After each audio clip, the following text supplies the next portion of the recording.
مباراة الجزائر الصومال ضمن تصفيات كأس العالم 2026.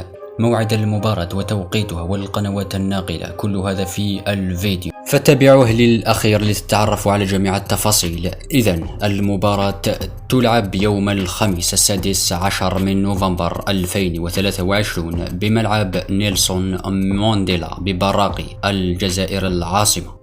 وفيما يخص توقيت المباراة، تبدأ هذه المباراة على الساعة 8 بتوقيت الجزائر، تونس والمغرب.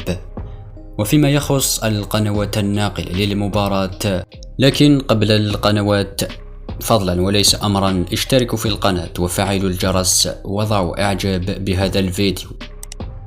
إذن القنوات الناقلة لمباراة الجزائر الصومال ضمن تصفيات كأس العالم 2026 هي القناة الأرضية، القناة الأولى الجزائرية. هذا كل شيء في الفيديو، شكرا لكم على مشاهدته للأخير، إلى اللقاء.